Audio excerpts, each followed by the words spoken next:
Good morning, good morning, good morning. This is G.G. I'm on the track, but not where I'm usually at on the track. Oh, we are in beautiful Orlando, Florida, and we're getting ready for another wonderful day. This is Friday. This is a day that the Lord has made, and we're rejoicing and we're glad in it. Oh my goodness, we are here attending the International Leadership Summit here, sponsored by Bishop T.D. Jakes. And I have to tell you, so far, it has been a wonderful experience.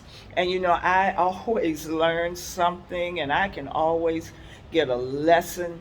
I'm not going to share a lot about some of the things we have already experienced yesterday or during the conference. And I'm going to share that later because it's marinating. It's still marinating a lot of the things that we have experienced thus far.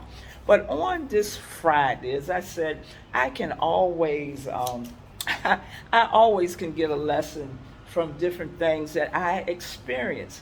And yesterday, the beginning of the conference, and I love these conferences. If you ever get the opportunity, and this conference was not just for pastors and businesses, but for leaders, wherever you are in church, in business, even in your own home. I tell you, it's always something to learn and an opportunity to grow as we attend these, especially this leadership conference with Bishop T.D. Jakes. But yesterday, when it opened up, it was just something that um, it just amazed me, and it made me think about something. Well, um, Bishop T.D. Jakes, his conferences, he's well known. That they're very well organized, they're timely, and so we're sitting there and we're waiting for it to open up in the first session. And in the style of the conference, they started on time. This choir came out and sung Joshua fought the battle of Jericho, and the walls came tumbling down.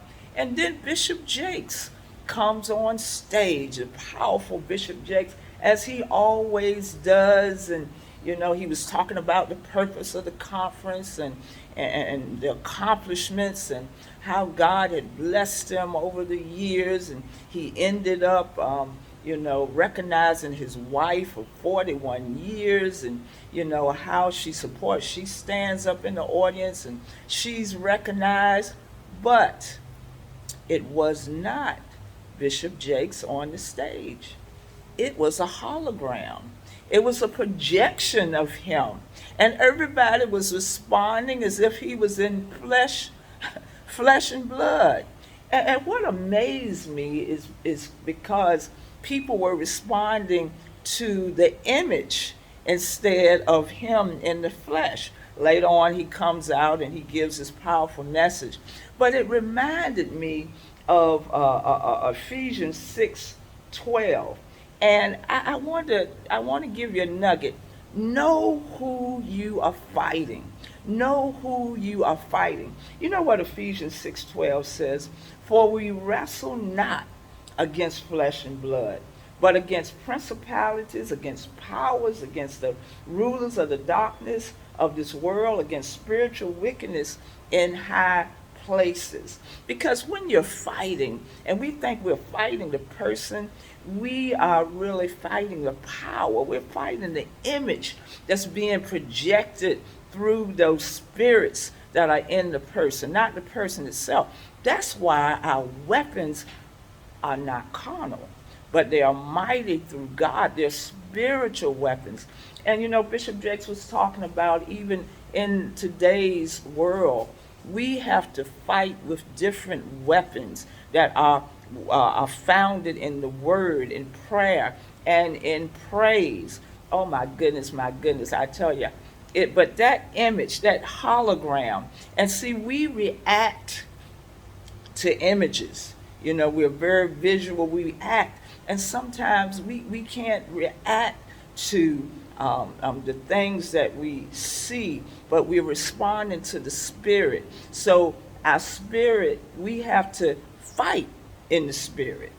Our weapons have to be different. They can't be carnal. But the weapons that we have through God are mighty. Oh my goodness. That was just so wonderful. And technology has changed so. And we're getting to a place, if you are not up on technology, you are gonna be lost. But I just say, I just hope that everyone has a great weekend. I invite you to Grace and Twine Ministry on Sunday. It is Communion Sunday, and we're looking forward to a high time in the Lord. But I'm leaving with this: know who your enemy is. Know who you're fighting. You have a blessed day and have a wonderful, wonderful weekend. Bye bye.